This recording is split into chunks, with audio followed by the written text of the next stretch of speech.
अस्सलाम वालेकुम नाज़रीन, मैं हूं आपकी होस्ट युसरा बलोच और आप देख रहे हैं रोही एट 10। आज की सुबह एक सवाल के साथ हो रही है, क्या अमेरिका और ईरान के जो मामलात चल रहे हैं और कशीदगी चल रही है, क्या दुनिया एक नए तनाज़े की तरफ या जंग की तरफ जा रही है या इसमें कोई अमन की राह निकल सकती है। इस वक्त इस्लामाबाद दुनिया की निगाह का मरकज़ बना हुआ है। दुनिया की सियासत जो है वो इस्लामाबाद में हो रही है।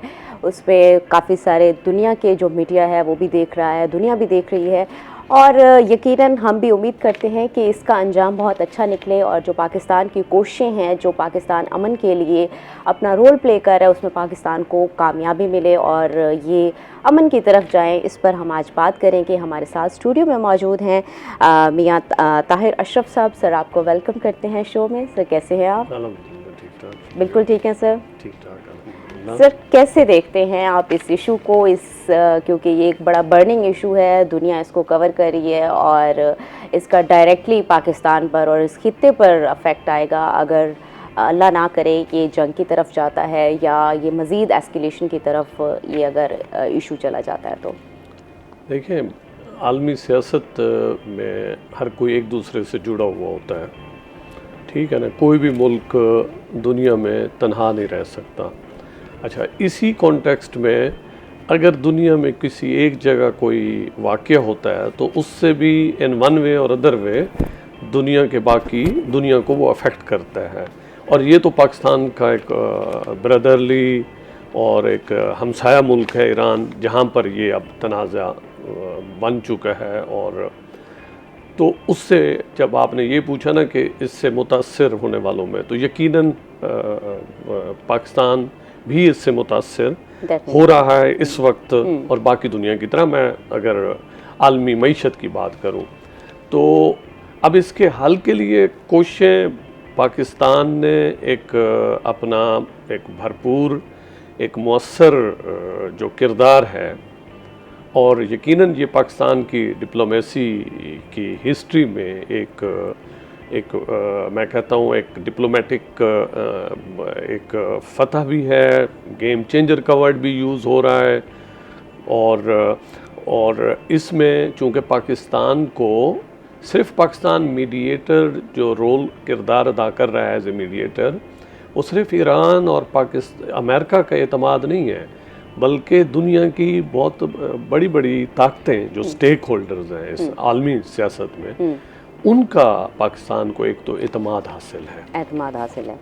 सर, अच्छा, एक तो एतमाद तो हासिल पाकिस्तान को है, लेकिन दूसरी जानिब कहीं ना कहीं जो दोनों मुल्क हैं आपस में जो मुज़ाकरात जिनके होने हैं, ईरान और अमेरिका, उनमें कहीं ना कहीं अदम एतमाद की फ़िज़ा नज़र आ रही है आपको? अदम एतमाद तो कहीं ना कहीं क्या, अदम एतमाद तो मौजूद है। एक तो उसकी देखें 79 से लेके अब तक 2026 में ये एक पहला उनका एक दूसरे के साथ एक ही मेज़ पे आमने सामने बैठना, ये पहली दफ़ा हो रहा है। अच्छा, अब जब इतनी लॉन्ग हिस्ट्री हो, ऑलमोस्ट 5-6 दहाइयों पर मुश्तमिल, उसके बाद अगर ये, और यही बेसिकली ट्रस्ट डेफिसिट है दोनों मुल्कों के एंड पर कि एक दूसरे के लिए वो मुकम्मल एतमाद नहीं रखते। अमेरिका की मिसाल देख लें, अमेरिकन प्रेसिडेंट, अनफॉर्चुनेटली अमेरिका की हिस्ट्री में इस वक्त वो शख्सियत प्रेसिडेंट है जिसका जो एक मर्कूरियल बिहेवियर के हामिल हैं। सुबह कुछ बयान दे देते हैं, शाम को कुछ बयान दे देते हैं, वीकेंड पे कुछ होता है, वर्किंग डेज में कुछ होता है। ये मैं नहीं कह रहा, सारी दुनिया के मुबस्सिरीन और दानिश्वर कह रहे हैं, उनका अपना मीडिया भी कह रहा है। एक तरफ आप डेलीगेशन भेजते हैं, दूसरी तरफ आपकी एक स्टेटमेंट होती है, वो सोशल मीडिया पे डिफरेंट प्लेटफॉर्म्स यूज़ करते हैं वो अपने लिए, तो वही अपना जो उनका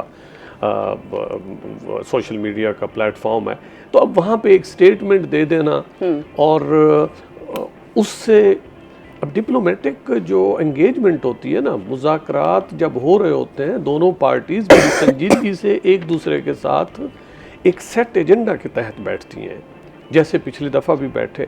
लेकिन उसी वक्त जैसे ही अभी मुज़ाकरात चल रहे हो, देखें एक किस्म की ये मुज़ाकरात की फेज़ चल रही है, दोनों पार्टी मिले, उन्होंने अपनी अपनी रेड लाइंस, अपने अपना मौक़िफ़ एक दूसरे के सामने रखा, उसके बाद उन्होंने एक एग्रीमेंट उस तरह से नहीं हुआ, बट दे हैव एग्रीड कि ये सीज़ फायर है, इसके दौरान उन्होंने दोबारा मिलना है, अपनी नई कुछ, और डिप्लोमेसी में हमेशा फ्लेक्सिबिलिटी भी होती है। अमेरिकन प्रेसिडेंट के आप उनकी स्टेटमेंट्स देख लें, उन्होंने जो अमेरिका की इस तनाज़े में जो अहदाफ रखे हैं, जो ऑब्जेक्टिव्स रखे हैं, वो भी तो चेंज हो रहे हैं ना।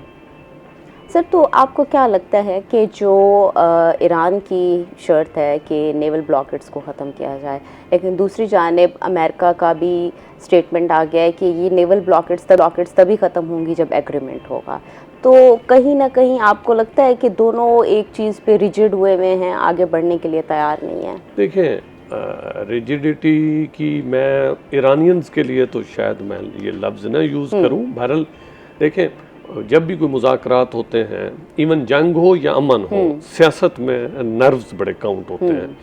ईरानियंस बड़े मुतहम्मिल मिजाज के और बड़ी एक तहजीब है, बड़े कूल माइंडेड, रिएक्टिव नहीं होते, जहाँ तक मेरा उनके साथ इंटरेक्शन रहा है यूनिवर्सिटीज़ में, बाहर की दुनिया में हम इकट्ठे ईरानियंस के साथ उठना बैठना, बाकी as a student of politics जो हम पढ़ते हैं, तो पहली अमेरिका के इस बिहेवियर को कोई मॉरली जस्टिफाई तो नहीं किया जा सकता ना कि आप एक दूसरे मुल्क पे चढ़ दौड़ें, ठीक है ना, मोरालिटी तो इसको डिफाइन नहीं करती ना। हाँ ठीक है, ताकत का अगर power is a rule of law और माइट इज़ राइट वाला, तो फिर तो हम इस पैराए में रख के हम देख सकते हैं कि जी अमेरिकन का ये मौक़िफ़ है और उनका ये मौक़िफ़ है, लेकिन अमेरिका ने जब सीज़ फायर किया हुआ है, उसके बावजूद उसके बाद भी तो अमेरिका की तरफ से उसको तोड़ा गया है ना, ठीक है।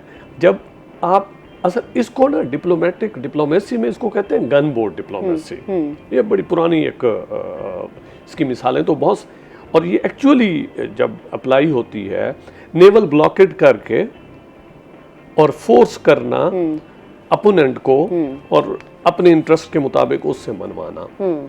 अब मॉडर्न वर्ल्ड में इसको ज़रूरी नहीं है कि नेवल ब्लॉकेड हो, आप कोई ऐसे कोर्सिव मेथड यूज़ करते हैं जिससे दूसरे को मुज़ाकरात पे लाएं या अपनी शराइत माने। अमेरिका इस वक्त टिपिकली वो गन बोर्ड डिप्लोमेसी यूज़ कर रहा है डिप्लोमेसी की दुनिया में। वैसे तो इसको वो कैरेट एंड स्टिक मेथड भी कहते हैं। अब कोर्शन के ज़रिए, कोर्सिव मेथड के ज़रिए मेरे ख्याल में तो, और ये आप इंटरनेशनल मीडिया को देखते हैं, इवन अमेरिका की अपने अमेरिकन स्कॉलर्स, अमेरिकन मीडिया के, अमेरिकन अवाम को तो चले एक तरफ रख दें ना, वो तो एक चलो समझा जाता है ना कि पॉपुलर, वो भी उसके अगेंस्ट जा रही है, लेकिन इवन अमेरिकन दानिश्वर भी कह रहे हैं। मैं सुबह एक प्रोग्राम देख रहा था अमेरिकन टीवी पे, फॉर्मर सिक्योरिटी एडवाइजर थे मेरे ख्याल में, पता नहीं किस रजीम के, तो इवन ही वाज एम्फसाइजिंग कि जो ट्रम्प की ये पॉलिसी है जिसमें फ्लेक्सिबिलिटी नहीं है, तो अमेरिका शुड शो फ्लेक्सिबिलिटी। अब पहले तो आपने शर्त नहीं रखी, ठीक है, उधर से आपने दूसरी, जैसे ही आपको थोड़ा सा ईज मिला, ठीक है ना, हम किसी की एक मुल्क को एडवोकेट नहीं कर रहे हैं, चले हम एज ए ह्यूमन बीइंग भी तो थोड़ा सा मोरालिटी भी होनी चाहिए, चले मॉरल वैल्यूज भी नहीं है तो डिप्लोमेटिक प्रैक्टिसेस को तो यूज करें ना। आपने एक डेलीगेशन भेजा है, उसको आपने ऑथोराइज किया है, अगर वो चल रहे हैं मुज़ाकरात, उसके साथ आप अपनी किसी रैली में, छोटी मोटी न्यूज़ टॉक में उधर से एक बॉम्बशेल कर देते हैं, तो ये अमेरिकन, अभी वॉल स्ट्रीट जर्नल की सुबह कोट हो रही थी, वो तो वॉल स्ट्रीट जर्नल तो क्लियरली कह रहा है कि अमेरिकन प्रेसिडेंट जो है डोनाल्ड ट्रंप इस वक्त अपने खौफ में मुब्तला है, अपने खौफ में कि ये वो बेसिकली ये जो मैयर्स है ना, उसका मर्कूरियल बिहेवियर थोड़ा सा ऊपर डाउन, अप डाउन बिहेवियर। अच्छा, कहीं ना कहीं ये भी दिखाई दे रहा है कि ट्रंप अपनी स्टेटमेंट्स के थ्रू विक्ट्री क्लेम करना चाहते हैं कि कहीं आगे इलेक्शंस भी आ रहे हैं कि कहीं ये मेरे ऊपर एक बैकलैश ना आए अमेरिका की तरफ से, अवाम की तरफ से, कि ये जो इन्होंने वॉर उनके साथ स्टार्ट की है, ये कहीं ना कहीं अकेले भी रह गए हैं दुनिया में इस टाइम। वेस्टर्न पावर्स भी इनका कहीं ना कहीं साथ नहीं दे रही। नेटो के ऊपर भी इनके स्टेटमेंट्स आए हैं, मार्को रूबियो ने भी बड़े स्टेटमेंट, तो वहाँ से जाहिर होता है कहीं ना कहीं ये अकेले दिखाई भी दे रहे हैं। और दूसरा ये कि आगे इलेक्शन भी आने वाला है, तो वहाँ पे ये अपने स्टेटमेंट्स के थ्रू एक ऐसा सिनेरियो क्रिएट करना चाहते हैं कि मेरी विक्ट्री क्लेम हो इसमें। मैं ये बड़ा अच्छा आपने पॉइंट रेज किया है। ये एक पॉइंट ऑफ डिस्कशन है और अभी भी हो रहा है इंटरनेशनल मीडिया में भी। आपने कहा कि स्टेटमेंट्स के ज़रिए विक्ट्री क्लेम करना चाहते हैं, तो यकीनन जैसे वो यूज़ करते हैं कि मैंने अब दुनिया में इतनी जंगें रुकवा ली हैं, मैंने इतनी रुकवा ली हैं, एक खुद से ऑब्जेक्टिव सेट करना। देखें, जो इन्होंने लास्ट वार जो इन्होंने अटैक किया था और जिसमें इन्होंने कहा कि अमेरिकन ईरानियन जो न्यूक्लियर प्रोग्राम है that is a threat for America और फॉर अमेरिकन एलाइज, जो भी दुनिया के लिए थ्रेट है कोट अनकोट उनके अल्फाज में, ठीक है ना, तो हमने उसको तबाह कर दिया है उनके सारे न्यूक्लियर रिएक्टर्स को।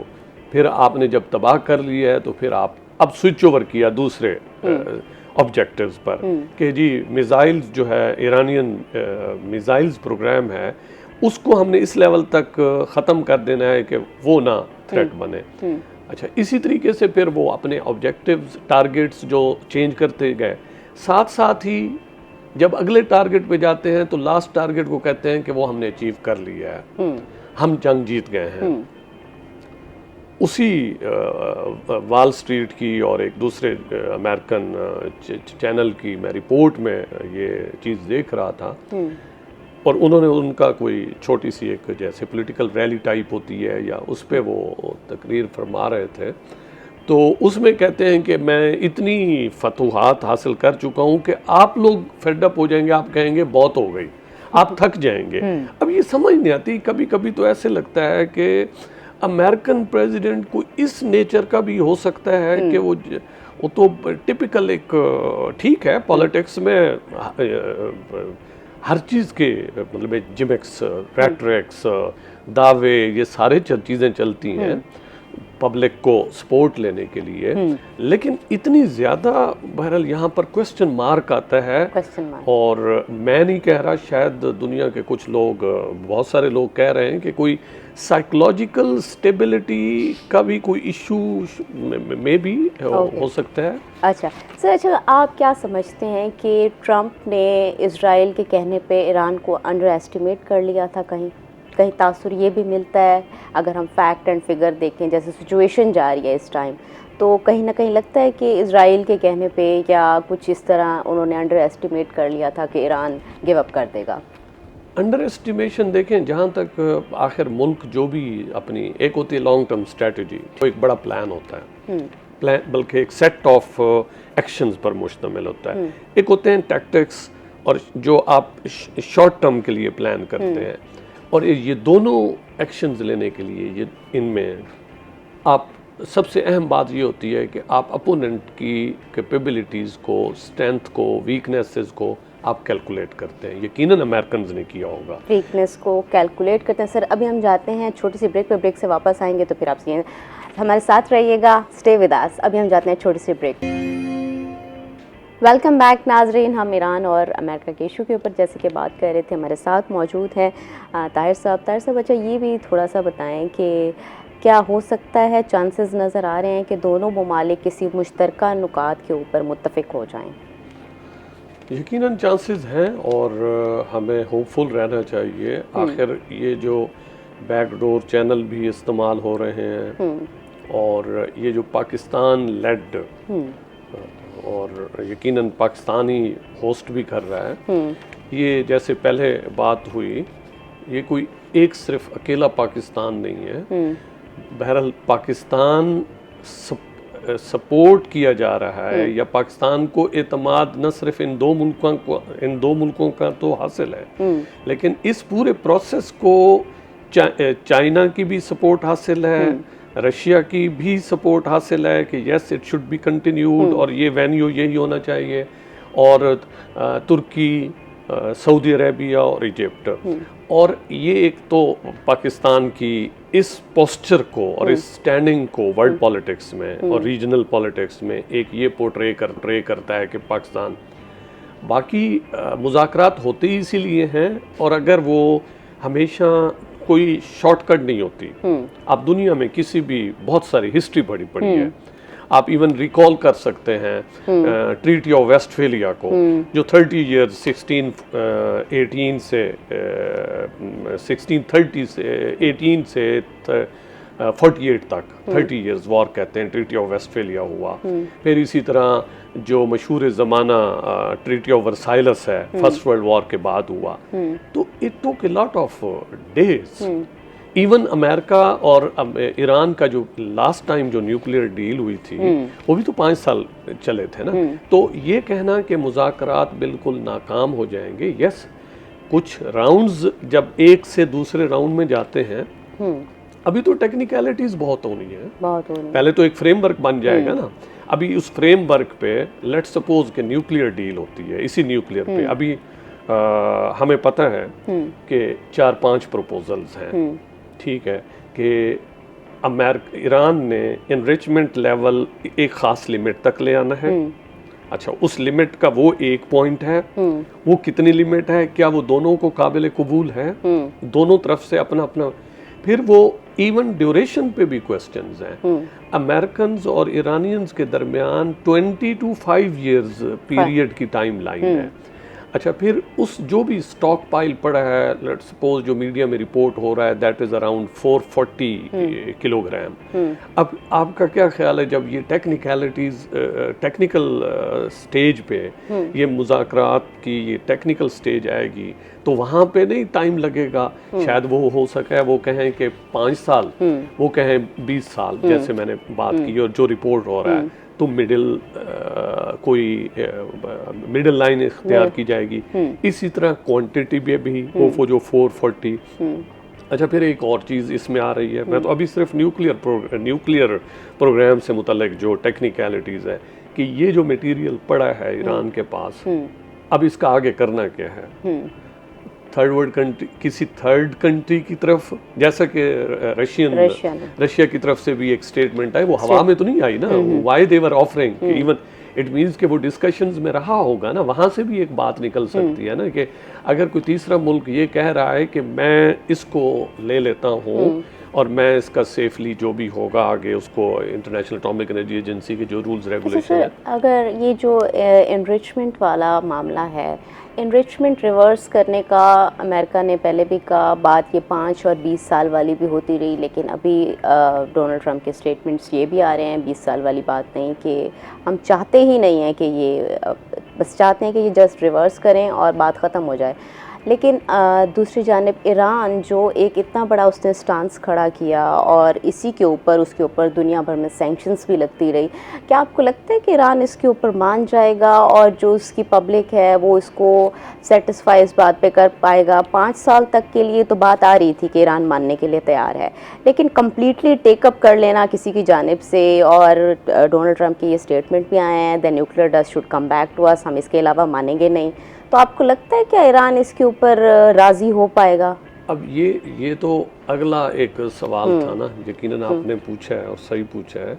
ये उस बहस का दूसरा रुख है, वो तो थी ना कि एक इस तरह की बात, तो ईरानियंस क्यों मानेंगे या किस चीज़ पे मानेंगे, ये तो वो अपने बेहतर मफादात को अपने मफादात को बेहतर तरीके से प्रोटेक्ट करना जानते हैं। यहाँ पे बैठ के एक यहाँ से जो हम देखते हैं तो यही चीज़ तो स्टिकिंग पॉइंट्स में है ना।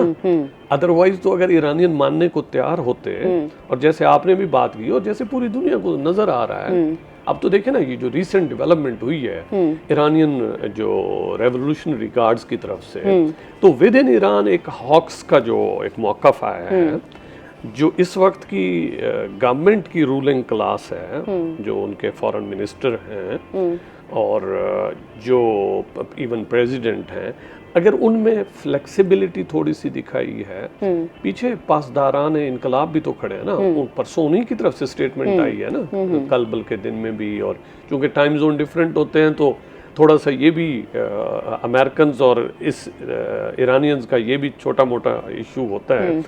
बहरहाल उनकी तरफ से जब से ये स्टेटमेंट आई है कि हम नहीं, बल्कि इवन मीडिया में ये भी कोट हुआ है कि जी उन्होंने अपनी गवर्नमेंट पे प्रेशर डालना शुरू कर दिया है कि जी why you people are going to this stage, तो even they have asked for resignation तो अराकची से। तो अब यही एक रिफ्लेक्ट करती है कि अवाम में और उनकी अपनी गवर्नमेंट एलीट्स में हमेशा दुनिया में कुछ डव्स भी होते हैं, कुछ हॉक्स भी होते हैं। तो उनके ये तो इवन अमेरिकन मीडिया भी कह रहा है, बाकी मीडिया भी कह रहा है कि ट्रंप के इस किस्म की अप्रोच से उन ईरानियंस मजबूत हो रहे हैं जो हॉक्स हैं, ठीक है ना। रही बात, हमने बात पीछे उस वक्त ब्रेक से पहले हमने कहा था कि दुश्मन की आप असेसमेंट करें और राइटली असेसमेंट करें, बड़ी फेयर असेसमेंट करें कि उसकी स्ट्रेंथ्स क्या हैं, वीकनेसेस क्या हैं। अमेरिकन ने जहाँ पे मिस कैलकुलेट किया है वो मेरे ख्याल में ईरानियन अवाम को किया है। ईरानियन अवाम की वो समझते थे कि शायद बस एक नारा लगेगा और हम कह देंगे। ईरानियन अवाम में जब ये इम्प्रेशन जाए कि ये बाहर के दुनिया हमें ऐसा चलाना चाहती है, मेरे ख्याल में जो ना करने वाले होंगे वो भी उस पे, क्योंकि ईरानियन नेशनलिज्म बड़ा मजबूत है, इसलिए उस लफ्ज़ को जब से इवन प्रेसिडेंट ट्रम्प ने ये फ्रेज यूज़ की कि हम इस तहजीब को ख़त्म कर देंगे। अब तहजीब के लिए तो चाहे वो लिबरल ईरानियन हो, चाहे वो कंजर्वेटिव हो, चाहे वो प्रो और चाहे वो एंटी इस रिजीम का होगा, वो भी कहेगा कि ईरानियन तो मैं हूँ ना। तो ये इसी बात पे जो क्रिटिसिज्म हो रहा है ट्रंप की इसी पॉलिसी पे हो रहा है कि the way they he should deal it with, उस तरीके से वो डील नहीं कर सके। सर वैसे भी तो एक बात की जाती है कि अगर किसी मुल्क में किसी की आवाम में डिफरेंसेस हों तो वहाँ जंग छेड़ दी जाए तो वो साथ जुड़ जाते हैं, बहुत अच्छा होता है। ये तो सर आपसे दोबारा मैं यहीं से कंटिन्यू करती हूँ। हमारे साथ हमारी बहुत ही खूबसूरत और बहुत ही प्यारी सी रिपोर्टर हमारे साथ मौजूद हैं, अलिशा आसिफ, उनसे करते हैं बात। अस्सलाम वालेकुम अलिशा, कैसी हैं आप? ठीक है, आप वेलकम करते हैं आपको शो में।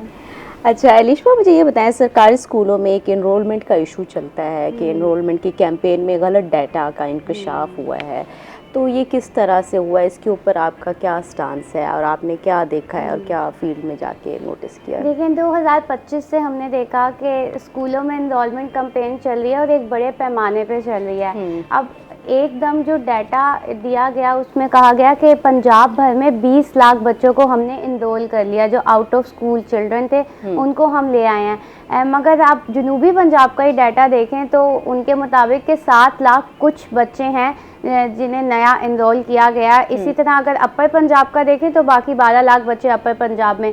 मगर जब वेरिफिकेशन की गई तो स्कूलों में इतने बच्चे आए नहीं। आप देखें कि अपर पंजाब एक बड़ा एरिया है तो उसमें सिर्फ 12 लाख बच्चे ही दाखिल हुए और जनूबी पंजाब में 8 लाख नए बच्चे दाखिल हो गए। तो जब इन्होंने दोबारा वेरिफिकेशन की तो पता चला कि ये जो डाटा है ये गलत दिया गया है। अब ये एक बहुत बड़ा इंकशाफ है कि आप जो डाटा पुट कर रहे हो और इतनी बड़ी बड़ी कैंपेन्स कर रहे हो, इतने बड़े पैमाने पे एनरोलमेंट कैंपेन चल रही है जिस पे काफ़ी ज़्यादा अमाउंट में पैसे भी लग रहे हैं, क्योंकि टीम्स बनाई गई, टीम्स तश्कील दी गई अलग अलग स्कूलों में, फिर डिस्ट्रिक्ट एजुकेशन जो अफसरान हैं उनको विज़िट कर रहे थे। उसके बाद पता चलता है कि जिन बच्चों के लिए आप ये कर रहे हैं आउट ऑफ स्कूल चिल्ड्रन को लाने के लिए, वो डाटा ही गलत दिया गया है। तो कल जो है पंजाब भर में आखिरी डेट भी थी 20 अप्रैल कि जो भी डाटा दिया गया है इसको सही तरह वेरीफाई करके असिस्टेंट एजुकेशन अफसरान तमाम अपने सीईओज को जमा करवाएंगे और उसके बाद जो एजुकेशन अथॉरिटीज़ को बाकायदा देखेगी और इस पर एक्शन लेगी कि ये किसकी वजह से ये डाटा गलत पुट किया गया। आया जो हमारी जो मॉनिटरिंग टीम्स थी उन्होंने चेक किया कि जो लोग इनरोलमेंट कैंपेन कर रहे थे उसका उन पे प्रेशर भी था कि आपने इतना बच्चा दाखिल करना ही करना है। तो कहीं ना कहीं कुछ स्कूलों की जानिब से भी यह कहा गया कि हमने इतना बच्चा दाखिल कर लिया है, मगर दर हकीकत अगर उन्होंने कहा कि हमने अपने स्कूल में 200 नए बच्चे दाखिल किए हैं तो उन्होंने हार्डली 20 या 30 किए होंगे। वो एफर्ट नहीं डाली गई, क्योंकि जब भी एक एनरोलमेंट कमेटी टीम बनाई गई उसे लेक्चर्स नहीं दिए गए बाकायदा स्कूल में। उसे कहा गया कि आपने अपने इर्द गिर्द के इलाके में विजिट करना है। इवन ये भी कहा गया था कि मसाजिद में ऐलान करना है, और जो हमारी यूसीज हैं उससे डाटा लिया गया था कि कितना बच्चा जो है इस वक्त आउट ऑफ स्कूल है हर यूसी से। तो उसके मुताबिक वो कैंपेन की जानी थी। एक बड़े पैमाने की कैंपेन जो है फेल होती हुई नजर आई, वो भी 1.5 साल के बाद पता चला कि डाटा ही गलत पुट हो रहा है। तो ये एक बहुत संगीन मसला जिसे कह सकते हैं वो है। अब इंक्वायरी कमेटी ये डिसाइड करेगी कि कौन लोग जिम्मेदार हैं, फिर उनको जो है ऑब्वियसली उसके मुताबिक ही जैसे डिपार्टमेंट पनिश करना चाहेगा वो उस तरह करेगा। ओके अच्छा लिशबा, जो बच्चों की ये जो वेरिफिकेशन हुई है, आइडिया हुआ है कि यहाँ पे गलत डाटा पुट किया गया है, तो उस पे क्या एक स्कूल में एक ही बच्चा 2-2 दफ़ा एनरोल्ड हुआ था, क्या कुछ इस तरह का सिनेरियो था? किस तरह इन लोगों ने ऐसे किया, जब डाटा दिया जैसे 20 बच्चे इन्होंने नए इनरोल किए तो उन्हीं 20 बच्चों को दोबारा इनरोल कर दिया, और जो वेरिफिकेशन टीम थी उसने चेक नहीं किया कि एक उन्हीं क्लास में 20 बच्चों को दूसरे स्कूल में भी नहीं 20 बच्चों के नाम डबल स्टूडेंट्स के नाम दिए गए। जिस तरह ऐसे लगा कि स्कूल में 100 नहीं 200 बच्चा दाखिल हुआ है, स्कूल में 50 नहीं 100 बच्चा दाखिल हुआ है। क्योंकि रजिस्टर पे जो डाटा होता है, जब भी वेरिफिकेशन टीम चेक करने आती है तो वो डाटा लेती है। तो जिन्होंने डाटा चेक किया उनकी भी गलती थी, जिन्होंने डाटा दिया उनकी भी गलती थी। तो ये एक बहुत बड़ा क्वेश्चन मार्क है। जिनसे डाटा लिया गया दोबारा वेरिफिकेशन टीम से, मॉनिटरिंग टीम ने जब चेक किया तो उन्हें पता चला कि इतना बच्चा तो स्कूल में दाखिल ही नहीं हुआ कभी, जितना मतलब एजुकेशन डिपार्टमेंट कह रहा है कि इतना बच्चा दाखिल हुआ है। तो एक बाकायदा नोटिफिकेशन जारी किया गया। उन्होंने बताया कि 20 अप्रैल तक लास्ट डेट है, अगर अभी भी जिन स्कूलों ने डाटा नहीं सही दिया तो उनके खिलाफ बाकायदा कार्रवाई होगी। और कल लास्ट डेट थी, कल रात 10 बजे तक अपना जो स्कूल्स थे असिस्टेंट एजुकेशन अफसरान,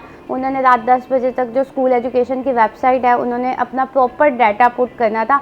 अब इसमें एक सबसे बड़ी मिस्टेक ये थी कि उन बच्चों के लिए ये कैंपेन चल रही थी जो लोग पढ़ नहीं रहे या आउट ऑफ स्कूल चिल्ड्रन है किसी भी वजूहात की वजह से। क्योंकि हमने देखा कि जायका की जानिब से भी एक प्रोजेक्ट चल रहा है मुल्तान में जिसमें लेबर बच्चों को तालीम दी जा रही है। तो इनरोलमेंट का मकसद यही था कि जो बच्चा किसी भी मजबूरी के तहत कोई ना कोई छोटा मोटा काम भी कर रहा है, हम चाइल्ड लेबर को प्रॉपर तौर पे अभी तक ख़त्म नहीं कर पाए। क्योंकि कुछ इश्यूज ऐसे हैं सोसाइटी में कि बच्चा काम नहीं करेगा तो कोई बच्चा है जिसकी सिर्फ सिंगल मदर है तो वो पढ़ाई से भी चला जाता है। तो ये जायका के ताउन से प्रोजेक्ट ही इसलिए स्टार्ट किया गया था कि बच्चे की मजबूरी है तो हम उसको, इनका सिलेबस डिफरेंट होता है। लाइक 5th क्लास तक एक बच्चा जो है 1 साल में पढ़ लेता है क्योंकि वो बड़े बच्चे होते हैं 14 साल के 13 साल के। तो वो उस तरह उनका सिलेबस डिज़ाइन किया गया एजुकेशन डिपार्टमेंट की जानिब से, एक ट्रांसजेंडर का सिलेबस और एक ये जो जायका के ताउन से सिलेबस जो प्रोजेक्ट चल रहा है इसका सिलेबस जो है अलग अलग डिज़ाइन किया गया है वोकेशनल ट्रेनिंग के साथ।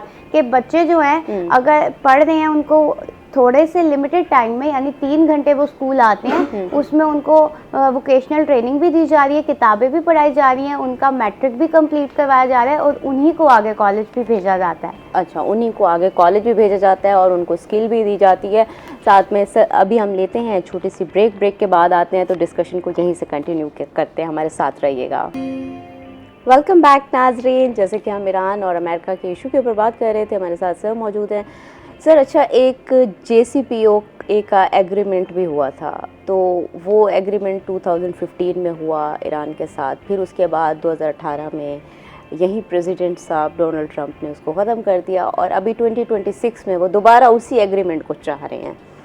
तो वेस्टर्न पावर ने कहीं ना कहीं ईरान का एतमाद भी तोड़ा कि पहले उन्होंने वो यूरेनियम को रिवर्स करवाया, वो मान गए तमाम शराइत, और उसके बाद उन्होंने कहा कि हम आपकी बैंकिंग सेक्टर की इंटीग्रेशंस भी करेंगे, सैंक्शंस भी उठाएंगे और आपको आगे लेके आएंगे।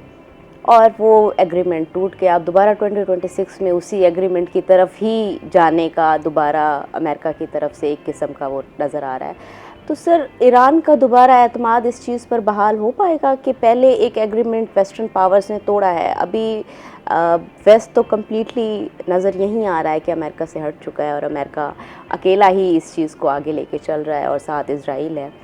तो अभी क्या लगता है कि दोबारा ईरान ट्रस्ट डेवलप कर पाएगा इसके ऊपर? देखे ना, एक चाहना और ना चाहना, एक और बात, आइडियल सिचुएशन कभी भी नहीं होती, ठीक है ना। Iran is under American aggression, ऐसे ही है ना, जारहियत का एक शिकार हो चुका है। अब इन हालात में आखिर तो ईरान को 4 मुल्क कह रहे हैं कि जी, और वैसे भी सुलह ईरान ने कभी एग्रेशन तो की नहीं है, तो कोई ये तो इम्प्रेशन नहीं देगा ना। ये भी बड़ा मुश्किल सवाल, बड़ी मुश्किल सिचुएशन होती है ना कि आप विक्टिम भी हों और उसके बावजूद आपको अगर कल ये लेबल लग जाए कि you are not ready for negotiation, तो इस किस्म का इम्प्रेशन आप नहीं देना चाहते।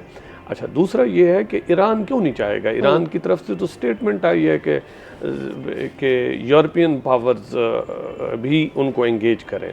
इसका मतलब ये है कि जितने ज़्यादा मुल्क होंगे, और अगर यूरोपियन पावर्स हैं लाइक जर्मनी, फ्रांस, यूके, ये 3 ममालिक बड़े वैल्यू रखते हैं इंटरनेशनल पॉलिटिक्स में, 2 के पास यूनाइटेड नेशन की सिक्योरिटी काउंसिल की मेंबरशिप है, वीटो पावर है, तो एटलीस्ट गारंटर्स बढ़ जाएंगे ना। अभी भी तो क्वेश्चन ये आएगा ना कि इस सारे एग्रीमेंट को जो भी होता है, इसकी गारंटर कौन होंगे। इसलिए ईरान कहता है कि वेस्टर्न पावर्स, जो पिछले दिनों बात हो रही थी, और यकीनन जब ये कोई बाकायदा एग्रीमेंट की शक्ल बनेगी और उसमें कोई कंक्लूड होगा एग्रीमेंट किसी, डेफिनेटली मेरे ख्याल में ईरानियंस शायद उस स्टेज पे यूनाइटेड नेशन को भी इन्वॉल्व करेंगे, क्योंकि उनकी एक दफ़ा पहले स्टेटमेंट आ चुकी है कि यूनाइटेड नेशन के सेक्रेटरी जनरल को भी इनवाइट किया जाए। अब ये चीज़ें लूप में तो है ना, कोई ये तो नहीं समझ रहा ना कि उन्हें पता ही नहीं है क्या हो रहा है। जो भी निगोशिएशंस हैं, उनकी टेक्निकलिटीज़ हैं, जिस स्टेज पे है वो इन ममालिक को, जो लाइक चाइना, रशिया और ये पाकिस्तान और तुर्की और सऊदी अरेबिया, ये तो हैं ही हैं, यूके और फ्रांस और जर्मनी और यूरोपियन पावर्स भी उसमें हैं। अच्छा, एक और बात भी ईरान इसके साथ ये भी एक प्ले कर रहा है, मीन्स के इस सिचुएशन से फ़ायदा उठाना चाहता है कि अगर इस पॉइंट पे मैं यूरोपियंस को एंगेज करता हूँ और उनको भी इसमें मैं लफ्ज़ ड्रैग तो नहीं यूज़ करूँगा, ज़रा मैंने पॉजिटिव नहीं होता, लेकिन उनको इन्वॉल्व कर लेता हूँ, तो मेरे पास लीवरेज हासिल हो जाएगा ना कि कल को अगर कोई चीज़ ब्रेकअप होती है तो उन पे भी जिम्मेदारी होगी। जैसे आपने कहा कि वो JCPOA है, तो अब वेस्टर्न पावर्स पर भी तो एक सवाल आया है ना कि जी हम सारे थे और अमेरिका का एक प्रेसिडेंट चेंज होता है और वो आगे कहता है मैं इसको विड्रॉ करता हूँ।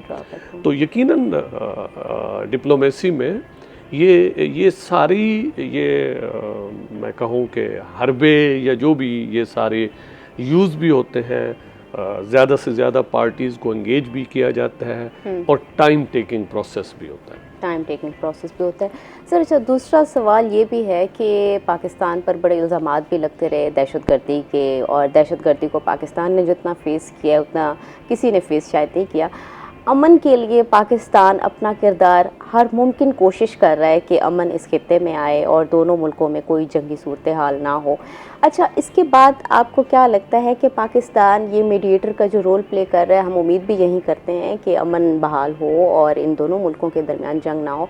उसके बाद ईरान से भी कोई हम इस एग्रीमेंट के बाद हमें कोई फ़वायद हासिल होंगे नहीं होंगे, सैंक्शंस अगर उठेंगी तो हमारा तवानाई बहरान भी काफ़ी ज़्यादा है यहाँ पर, तो यहाँ से हमें क्या हासिल हो सकता है? देखिए, दुनिया में आलमी सियासत का एक वाज़ेह उसूल है, इंटरेस्ट बेस्ड पॉलिटिक्स होती है, ठीक है ना। कोई भी मुल्क अपने इंटरेस्ट के अलावा कहीं पे भी कुछ भी नहीं करता, ठीक है ना। वो पंजाबी वाला वर्ड है ना कि सानू की, ठीक है ना। तो लेकिन अब पाकिस्तान का रोल देखें, इसके 2 एस्पेक्ट हैं। एक तो पाकिस्तान का, जैसे आपने कहा कि पाकिस्तान पर स्पेशली जब हमारा जो मशरकी हमारा हमसाया मुल्क है, वो तो कोई मौका ज़ाया नहीं जाने, उनके अपने यहाँ छोटी सी भी कोई एक्टिविटी बाद में वो उसी वक्त वो अनाउंस कर देते हैं कि जी शायद ये पाकिस्तान ने किया है, ठीक है। फिर अनफॉर्चुनेटली अफ़गानिस्तान में भी कुछ गवर्नमेंट्स ऐसी आती रहीं जो कि पाकिस्तान के मसाइल को न समझ सकें, और उन्होंने भी यही जो हमारे टेररिस्ट थे उन्होंने उनको हार्बर किया। अब तो खैर वो कुछ कर रहे हैं, कुछ मीडिया में रिपोर्ट्स आ रही हैं। Having said all this, Pakistan के अपने मफादात भी हैं, ठीक है, उस पर मैं अभी बात करता हूँ। सिर्फ पाकिस्तान के अपने मफादात भी हैं, हम यहीं से दोबारा कंटिन्यू करेंगे। अभी हमें ब्रेक के लिए कहा जा रहा है। नाज़रीन, अभी हम जाते हैं एक छोटी सी ब्रेक पे, हमारे साथ रहिएगा। अभी हम जाते हैं ब्रेक पे। वेलकम बैक नाज़रीन। हम जैसे कि पहले बात कर रहे थे, स्कूल में जो इनरोलमेंट हुई थी उसमें बड़ा इंकशाफ हुआ है कि डाटा गलत मिला है। हमारे साथ अलिशबा मौजूद हैं। अलिशबा, स्पेशल एजुकेशन डिपार्टमेंट के जो मसाइल हैं उन पे थोड़ी सी रोशनी डालें, क्या मसाइल चल रहे हैं और क्या इश्यूज़ हैं? सबसे बड़ा मसला तो स्पेशल एजुकेशन का इस वक्त जो करंट इशू है, एग्ज़ाम्स हो रहे हैं मैट्रिक के, तो उसमें जो बच्चे हैं, ख़ास तौर पे ब्लाइंड बच्चे जो एग्ज़ाम दे रहे हैं, उनके लिए कोई भी एक अलग सेंटर नहीं ऑब्वियसली बनाया गया। उसके साथ जो उनके राइटर्स के मसले होते हैं, अभी इस वक्त हमारे पास ब्रेल बुक का ऑप्शन नहीं है। अब मुल्तान में जो है इस वक्त, ये मुल्तान बोर्ड ऑफ़र नहीं कर रहा, जनूबी पंजाब का कोई भी बोर्ड ऑफ़र नहीं कर रहा, हालांकि लाहौर बोर्ड ऑफ़र कर रहा है ब्रेल का ऑप्शन। अब जिन बच्चों को पढ़ना लिखना ही ब्रेल के ज़रिए सिखाया जाता है, बेसिकली एक कोडिंग सिस्टम होता है जिसके ज़रिए वो पढ़ लिख सकते हैं। अब जब आपको राइटर दिया जाता है, एक तो वो वाला हॉल जहाँ पे बाकी बच्चे बैठे होते हैं तो डिस्टर्बेंस होती है, दूसरा इनको टाइम एक्स्ट्रा दिया जाता है। तो कई सेंटर में ये मसाइल हैं कि उन बच्चों का कहना है कि हमें एक्स्ट्रा टाइम नहीं दिया जाता, और दूसरे मसाइल ये हैं कि जब वो बच्चे कहते हैं कि हमें लिखना आता है खुद, तो हमें ब्रेल पेपर दिया जाए ताकि हम अपना पेपर खुद हल कर सकें।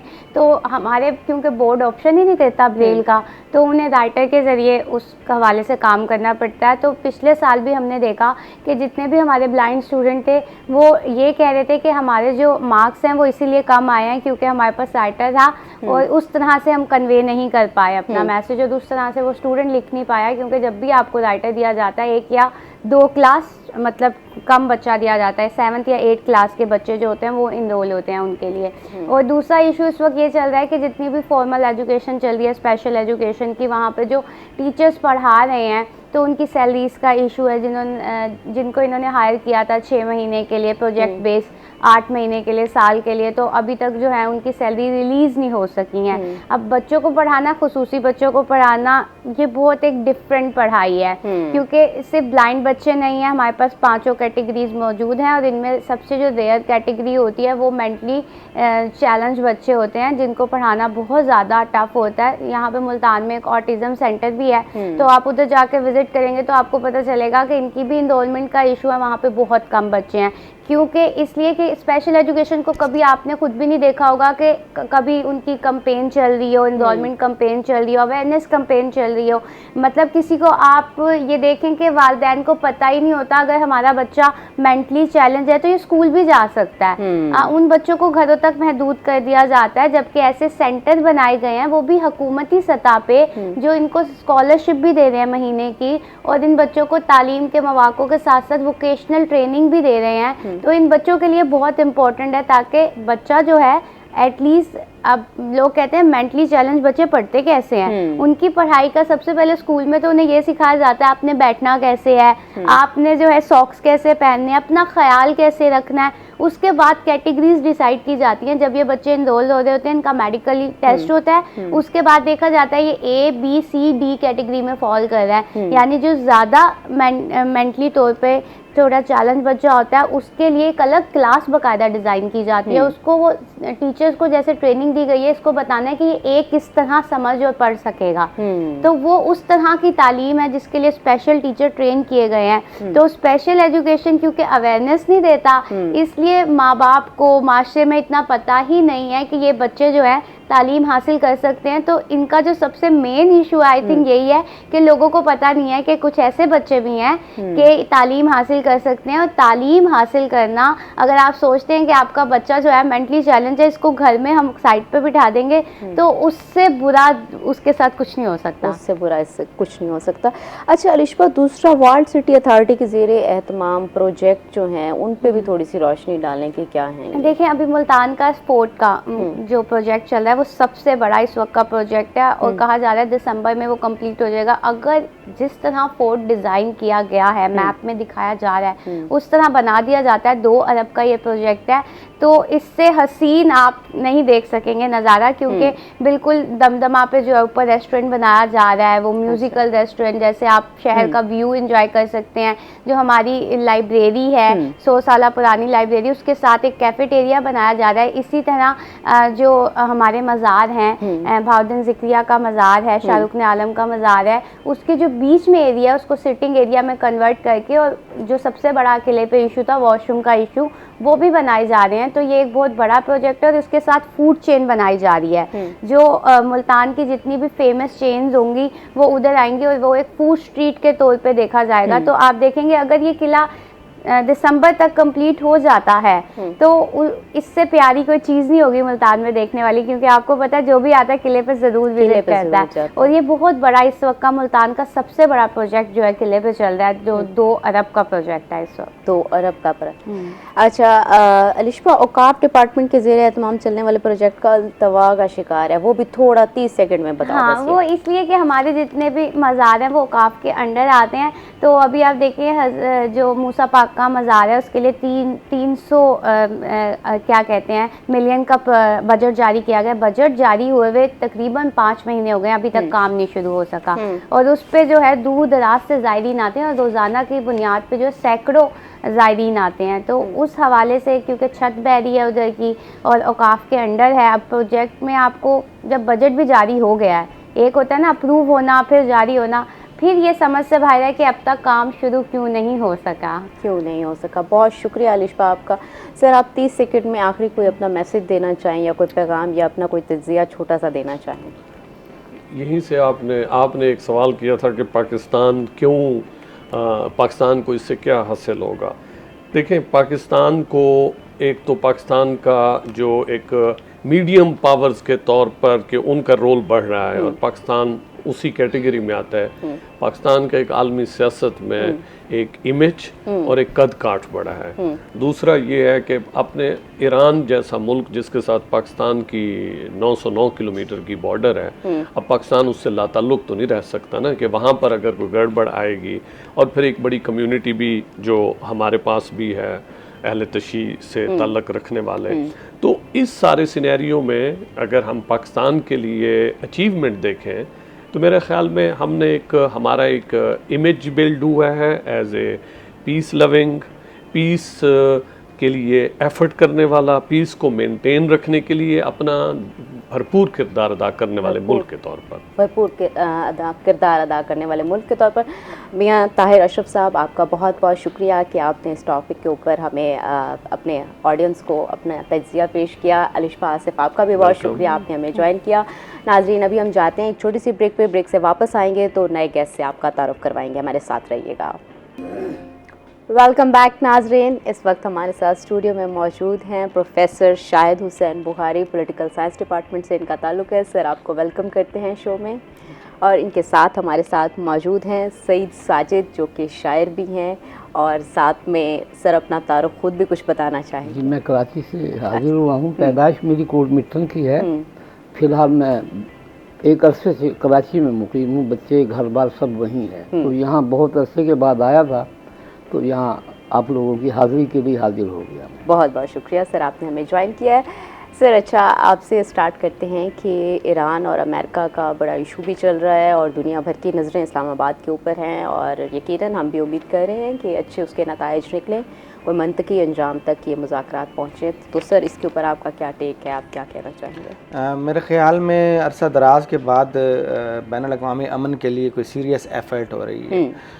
ईरान और अमेरिका के जो आपस का कॉन्फ्लिक्ट है, ये बुनियादी तौर पर इसराइल के मफादात को मद्देनज़र रखते हुए जो है वो डेवलप हुआ है। और ये इख्तलाफ जो है हमेशा से जो है इसने दुनिया के अमन को ख़तरे में डाले रखा है। मुझे याद है कि जब स्टूडेंट थे उस वक्त से हम सुन रहे हैं कि आज ईरान पर हमला हो रहा है और कल ईरान पर हमला हो रहा है। तो ये सिलसिला काफ़ी अरसे से ये टेंशन चल रही थी। अल्टीमेटली जो है वो इसराइल अपने मकासद में कामयाब हुआ, अमेरिका के ज़रिए उसने ईरान पर हमला करवाया। लेकिन ईरान को अल्लाह ताला ने एक अपॉर्चुनिटी दी है कि ईरान ने अपने आप को साबित किया है कि वो अपना डिफेंस जो है वो कर सकता है। और ईरानियों ने अपनी स्ट्रेटजी बहुत अहम, जो दुनिया के जो मुआशी मफादात हैं जो इस खिते में मौजूद है तेल की सूरत में, उनको उसने जो है यूज़ करते हुए जो है अपने मफादात को जो है वो हासिल करने की जो कोशिश की है।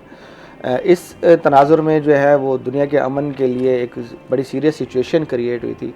लेकिन पाकिस्तान वो वाहिद मुल्क है इस वक्त दुनिया में और रीजन में भी ये ओनली ऑप्शन है जो ये रोल प्ले कर सकता था मीडिएटर का, जो पाकिस्तान मेरे ख्याल में एहसन तरीके से जो है वो प्ले कर रहा है। एहसन तरीके से पाकिस्तान अपना रोल प्ले कर रहा है। सर, जो दोनों तरफ से बयानात आ रहे हैं, बड़े सख्त बयानात हैं, और अमेरिका की जानिब से भी दिन ब दिन हर कुछ सेकंड्स के बाद, कुछ मिनट्स के बाद एक सदर की तरफ से बयान आ जाता है, तो उसके इस तनाजुर में के बयानात भी साथ साथ चल रहे हैं, तो क्या आपको लगता है मुज़ाकरात कामयाबी की तरफ आगे बढ़ेंगी या उनमें कोई प्रॉब्लम बन सकता है? क्योंकि दूसरी जानिब से भी आ रहा है कि अगर इसी तरह के बयानात आते गए तो मुज़ाकरात कामयाब होने के चांसेस नज़र नहीं आ रहे। मेरे ख्याल में ये जो बयानात होते हैं ये पब्लिक कंजम्पशन के लिए होते हैं। ये बयानात जो है वो हर मुल्क का लीडर जो है वो अपनी आवाम को ये बावर कराना चाह रहा होता है कि हम जीते हैं और हम अपनी जीत को हम यकीनी बना रहे हैं और हम देखें जी हम जो है ना वो छा गए हैं और हमने फतह हासिल कर ली है। तो दोनों तरफ पॉलिटिकल कंसिडरेशंस हैं, डोमेस्टिक ऑडियंस को भी जो है उन्होंने सेटिस्फाई करना है। आपको पता है कि अमेरिका में मुस्तकबिल करीब में जो है वो इलेक्शंस जो हैं वो मिड टर्म इलेक्शंस होने जा रहे हैं, तो उसमें भी ऑडियंस को जो है वो अपनी फेवर में उन्होंने करने के लिए अमेरिकन जो हैं वो ये जो ट्रंप साहब जो है वो ये बावर कराना चाह रहे हैं अपनी ऑडियंस को कि ना मैंने अमेरिका के मफादात को ज़्यादा बेहतर तरीके से जो है वो प्रोटेक्ट किया है।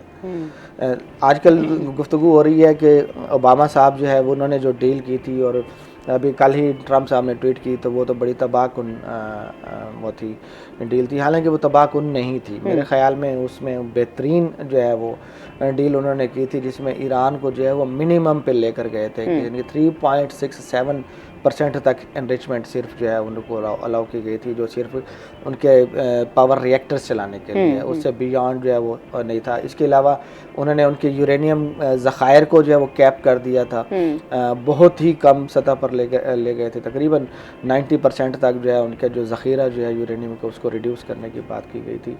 इसी तरह जो है वो उनके जो पावर न्यूक्लियर प्लांट्स जो हैं उनकी IAEA की निगरानी जो है उसको काफ़ी एक्सपेंड कर दिया गया था। तो मेरे ख्याल में ओबामा ने बहुत बेहतरीन डील की थी, जो विन विन डील थी दोनों तरफ से। लेकिन ट्रंप साहब आपको पता है कि फिर वो कहते हैं कि मैं ज़्यादा नुमाया हूँ, मैं ज़्यादा नुमाया हूँ। सर, ये डील जो हुई, ये डील 2015 में हुई, फिर 2018 में ये डील टूट गई। तो वेस्टर्न पावर का जो ईरान का एतमाद वेस्टर्न पावर्स के ऊपर बना था वो भी यकीनन बड़े उस पूरे तरीके से टूटा है। तो सर, अभी क्या लगता है कि दोबारा उसी प्रेसिडेंट के ऊपर ईरान एतमाद कर पाएगा? क्योंकि अदम एतमाद तो बहुत ज़्यादा दिखाई दे रहा है और पहले भी डील टूट चुकी है। उसमें उन्होंने कहा भी था कि सैंक्शंस हटा दी जाएंगी, बैंकिंग सेक्टर की इंटीग्रेशन होगी, बहुत सारे वादे किए गए थे, लेकिन वो चीज़ें मुमकिन नहीं हो सकी। मेरे ख्याल में एतमाद तो ज़ाहिर है कि नहीं करेगा।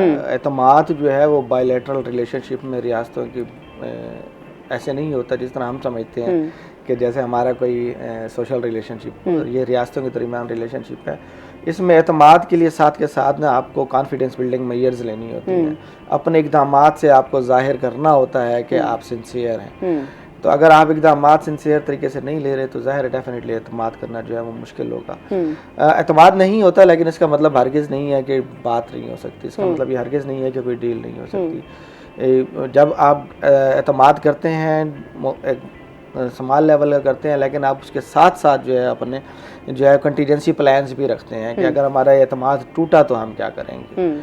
तो ईरान ज़ाहिर है कि अभी प्लान एतमाद नहीं कर सकता और ना ही करेगा, ना ही, बल्कि कल उन्होंने कहा उनके अमूर ख़ारजा के जो रिप्रेजेंटेटिव उन्होंने कहा जी हम एतमाद नहीं कर सकते अमेरिका पर, तो एतमाद नहीं करेंगे। वो जाहिर है कि कुछ कंटीजेंसी प्लान्स के साथ वो चलेंगे और ये जो डेवलपमेंट्स होती हैं ये सक्सेसिव होती हैं। ये एकदम से नहीं होता कि अभी कह दिया और सब कुछ जो है ईरान जो है उसको डिमोलिश कर देगा और ख़त्म कर देगा। स्टेप बाय स्टेप होते हैं, जैसे जैसे दोनों साइडें जो हैं वो कॉन्फिडेंस बिल्डिंग मेजर्स, हम जो टर्म इस्तेमाल करते हैं कॉन्फिडेंस बिल्डिंग मेजर्स या एतमाद साजी का प्रोसेस जो है उसमें जो है इनको एतमाद साजी आहिस्ता आहिस्ता होती है, हमेशा कभी भी एकदम से नहीं होती। डील के ज़रिए चीज़ें तय ज़रूर पाती है लेकिन उन पर अमल दरामद जो है एतमाद को with the passage of time develop करता है। अच्छा सर, दूसरा ये कि जंग बंदी ख़त्म होने वाली है तो उसमें कोई तोसी के चांसेस नज़र आ रहे हैं? मेरे ख्याल में तोसी ही होगी, क्योंकि इतने लॉन्ग स्टैंडिंग इतने जो है वो सालों पर मुहित जो कॉन्फ्लिक्ट है वो एक दो मीटिंग्स में रिजॉल्व नहीं होते। एक दो मीटिंग, जैसे अभी हमने एतमाद की बात की तो एक दो मीटिंग्स में एतमाद में नहीं होगा, बिल्कुल इसी तरह मसाइल भी रिजॉल्व जो है वो नहीं होंगे। तो मेरा अंदाज़ा ये है कि कुछ चीज़ों पर एग्री कर लिया जाएगा और कुछ चीज़ों को पेंडिंग नेगोशिएशंस में डाल के सीज़ फायर जो उसको एक्सटेंड कर दिया जाएगा। पर सर यूएस प्रेसिडेंट की तरफ से तो ये बयान आया है कि तोसी के कोई चांसेस अभी मैं इसके ऊपर कुछ भी नहीं कह सकता और ना तोसी होगी। देखें, बुनियादी तौर पर इस वक्त जो है अमेरिका की भी ज़रूरत है कि तोसी हो और ईरान की भी ज़रूरत है। फ़र्क सिर्फ इतना है कि वो ये चाह रहे हैं कि हम ये शो करें कि हम डोमिनेट कर रहे हैं और वो प्रेशर बिल्ड कर रहे हैं ईरानियों पर। आगे ईरानी भी बहुत अच्छी तरह जानते हैं कि स्ट्रेट ऑफ हरमूज पर जो उनकी स्ट्रेटेजी है बहुत ही कामयाब रही है। देखें, कल अगर उनका एक शिप को उन्होंने हिट किया तो उन्होंने कहा जी अब बात ही नहीं करते। तो ये अमेरिका के लिए भी बड़ी ऑकवर्ड पोजीशन बन जाएगी अगर ईरानी जो है वो बातचीत के लिए ना आए। तो ये अगेन मैं वही कहूँगा पब्लिक कंजम्पशन के लिए है और प्रेशर टैक्टिक है बड़े अल्टीमेटली। और उसी तरह ईरान भी प्रेशर टैक्टिक, ईरान कहते हैं मुज़ाकरात के लिए आते ही नहीं हूँ, जाओ करना जो कर लो।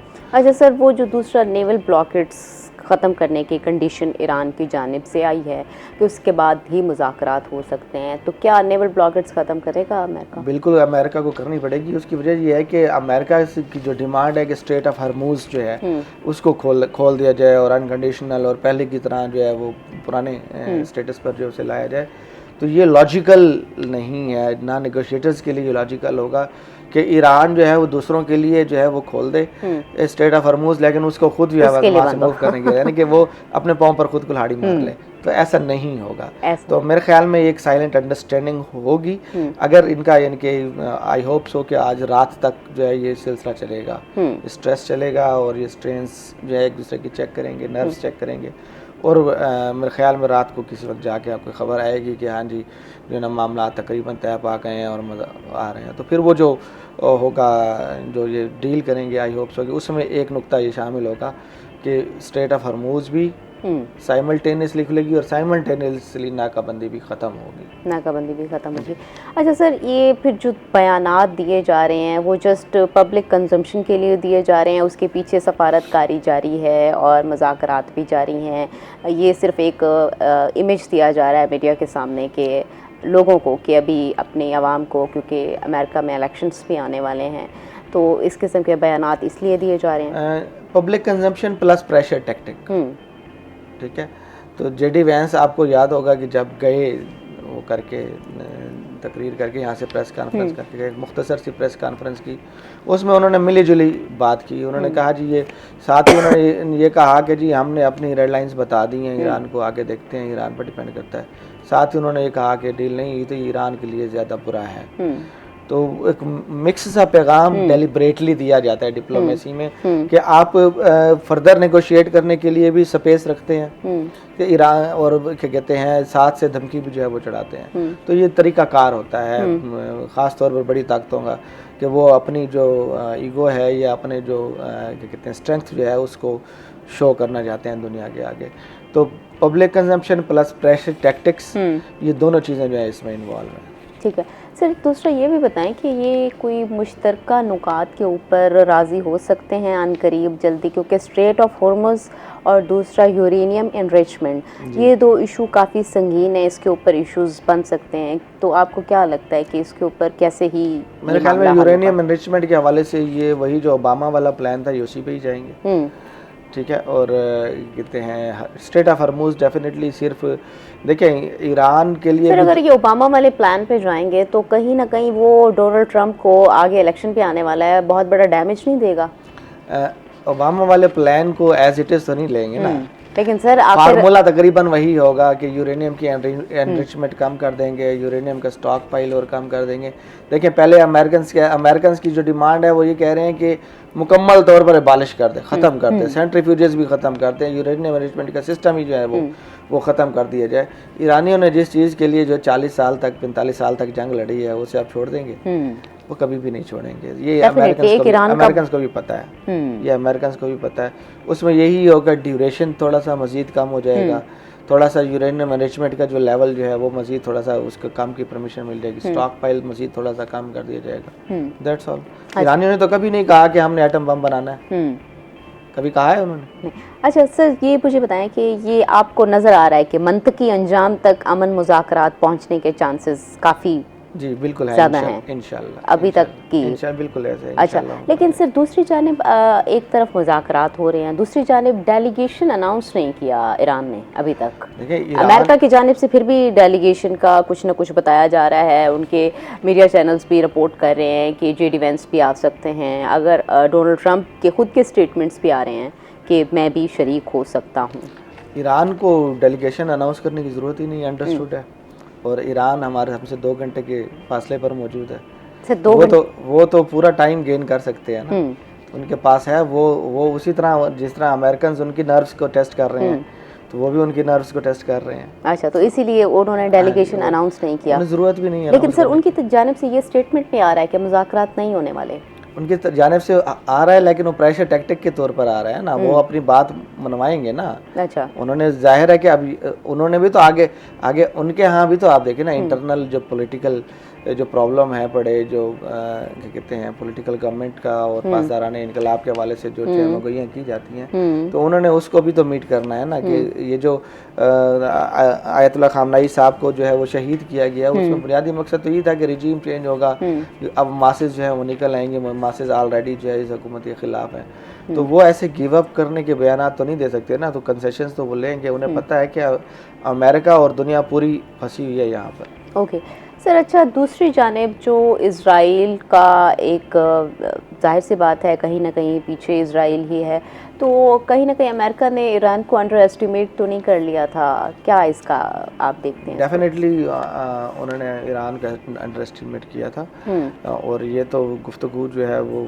बड़े बड़े इंटरनेशनल मीडिया पर भी हो रही है, बात हो रही है कि भी कहते हैं वो ये फोर्स ही कर रहे थे कि खामनाई साहब को शहीद कर देंगे तो बस फिर आगे जो है वो उनके पपेट जो है वो गवर्नमेंट्स जो है वो आ जाएंगी, तो उनकी एक्सपेक्टेशंस जो हैं वो जो है वो मीट नहीं हुई, तो डेफिनेटली ऐसा तो है। अच्छा सर, वज़ीर आज़म शहबाज शरीफ की कोशिशों को आप किस नज़र से देखते हैं?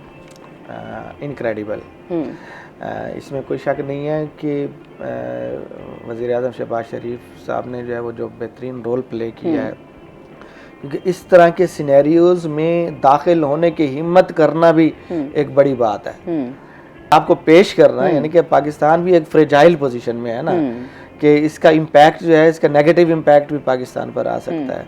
तो ऐसी सूरत में आपने ये डिसाइड करना होता है, जैसे आप देखें इंडिया वाले डर के पीछे बैठ गए, हालांकि इंडिया को अमेरिका का ज़्यादा बड़ा स्ट्रेटेजिक पार्टनर समझा जाता था, अमेरिका को ईरान का बहुत अच्छा दोस्त समझा जाता था, लेकिन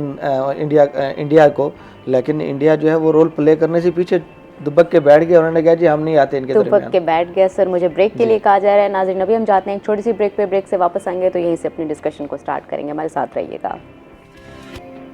वेलकम बैक नाज़रीन, हमारे साथ सईद साजिद मौजूद हैं, शायर हैं, और इनसे गुफ्तगू करते हैं। शायर जो होते हैं वो हमारी सोसाइटी में एक ऐसा रोल प्ले कर रहे होते हैं, बहुत ही इफ़ेक्टिव रोल प्ले करते हैं, क्योंकि जो शायरी होती है और दूसरा सिंगिंग होती है, उसके थ्रू जो मैसेज हमारी सोसाइटी लेती है, उस तरह से इतना इफ़ेक्टिव मैसेज हमारी सोसाइटी को नहीं मिलता। सर क्या कहना चाहेंगे, आप शायर कैसे बने और इसके पीछे कोई वाक़या था? एक बात आपको गुज़ार कर दूँ, आपकी बनता नहीं है शायर।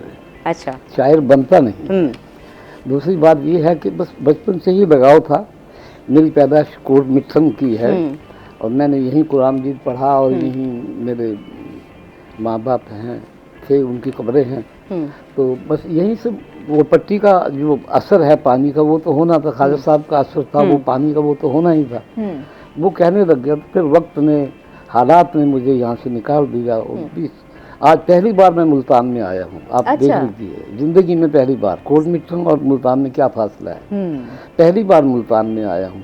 मगर मैं जो कुछ देख रहा हूँ नाकाबिले बर्दाश्त है, मुझसे नहीं बर्दाश्त हो रहा। अच्छा सर, किस तरह से?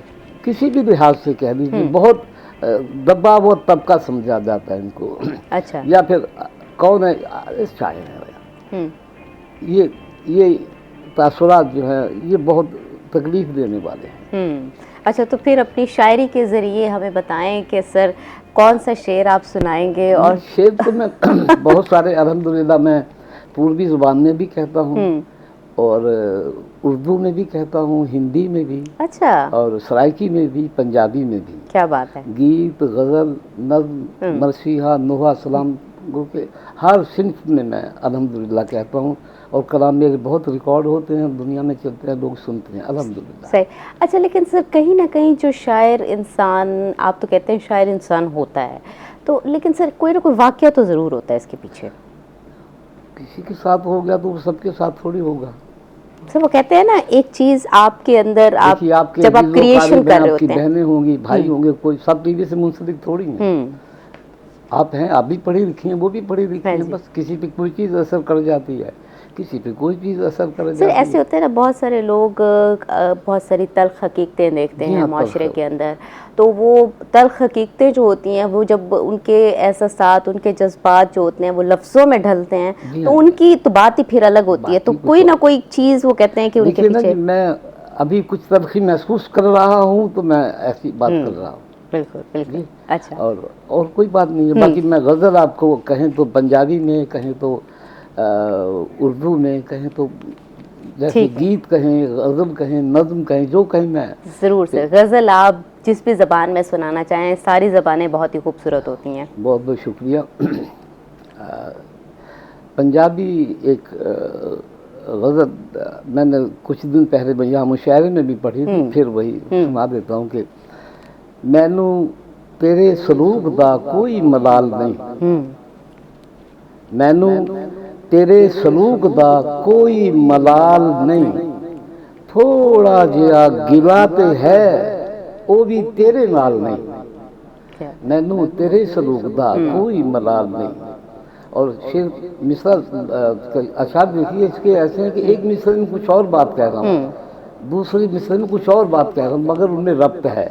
ये बात भी है कि दुनिया ते कह रही है तू चंगियां नहीं कीतियां, दुनिया ते कह रही है तू चंगियां नहीं कीतियां, दुनिया दा की है कहन दे मेरा ख्याल नहीं, दुनिया दा की है कहन दे मेरा ख्याल नहीं, और रावां में वेखियां तेरी एक पैर पे खलो, रावां में वेखियां तेरी एक पैर पे खलो, आयो ना तू मिलन कदी ये भी सवाल नहीं।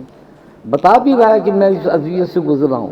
रावां में वेखियां तेरी एक पैर पे खलो, आयो ना तू मिलन कदी ये भी सवाल नहीं, और सावां दा बेसुरा जिहा एक साज बज रहा है, सावां दा बेसुरा जिहा एक साज बज रहा है, नचना जरूर है कोई सुर लय नहीं ताल नहीं, और दिल चुकियां ने तोमता तेरी हंस के मैं सोनिया, चुकियां ने तोमता तेरी हंस के मैं सोनिया, तैनू मैं बेवफा कवां मेरी मजाल नहीं। और दिल तोड़ के गरीब दा पैरां च रोलना, दिल तोड़ के गरीब दा पैरां च रोलना, ये हुस्न दा गरूर है कोई कमाल नहीं, ये हुस्न दा गरूर है कोई कमाल नहीं, और थोड़ा जिहा गिला जो है साजिद नू कहन दे, जो कान मतले ने कि थोड़ा जिहा गिला तो है वही तेरे नाल नहीं, उसको मैं कह रहा हूँ कि थोड़ा जिहा गिला जो है साजिद नू कहन दे, दिल जैसी महंगी चीज दी कोई देखभाल नहीं, मैनू तेरे सलूक दा कोई मलाल नहीं, थोड़ा जिया गिराते है वो भी तेरे नाल नहीं। क्या बात है, क्या बात है, बहुत बहुत ही अच्छी आपने सुनाई है सर। अच्छा मुझे ये बताएं कि जो एक बेहतरीन शायर होता है उसकी क्या खूबी होती है? बेहतरीन आप किसी कम पढ़े लिखे से पूछ के देखिए, किसी एक नामारूफ गैर मारूफ आदमी शायर से पूछ के देखिए, वो कहेगा कि मुझसे बड़ा तो है ही कोई नहीं, जो मैंने कह दिया बड़ी मुश्किल से ये सोच में आई है बात। तो सभी बड़े होते हैं अपनी जगह पे, अल्लाह ताला की मर्जी है। जितना जिसने अदब किया, जितना जिसने खिदमत की, जितना जिसने तालीम हासिल की, जितनी जिसने लगन की, उतना उसको हासिल होता रहता बस। अच्छा उसमें क्या छोटा बड़ा शायर कोई भी नहीं होता मेरे ख्याल में, सभी। मैं ये साहब बैठे मैं इनको कहिए कि आके गज़ल सुनाए नहीं, मुझे कहेंगे कैमरा चलाए नहीं। तो हर आदमी का अपना अपना काम है, अपनी अपनी स्टेज है, अपनी अपनी रविश है, उस पर चल रहे हैं लोग। सही। अच्छा सर ये बताएं कि एक ये भी तासुर पाया जाता है, एक आम तासुर होता है कि जो शुरा होते हैं इंसान, जो शायर, आप तो खैर इससे इख्तलाफ करें कि बनता है, आप कहते हैं होता है, तो उनको कहीं ना कहीं वो कहते हैं मोहब्बत हुई होती है, मोहब्बत में नाकामी हुई होती है, उसके बाद वो एक इस क्रिएशन की तरफ आते हैं। तो ये किस हद तक सच है? वो तराशा जाता है फिर वो तराशा जाता है, वक्त अच्छा। उसको तराश देते हैं। अच्छा जी हाँ, वक्त उसको तराश देते हैं। बाकी मोहब्बत तो कौन है जो नहीं करता। अच्छा, हर आदमी मोहब्बत उसको मजीद तराश देती है, मजीद खूबसूरत बना देती है शायर को, निखार पैदा। अच्छा तो ये कहीं ना कहीं बात सच है, आप इससे इत्तेफाक जी करते जी हैं? बिल्कुल भाई ना, क्यों नहीं। दुनिया तो बगैर मोहब्बत के है ही नहीं। अच्छा दुनिया की बगैर मोहब्बत के है ही नहीं बिल्कुल। सही सही।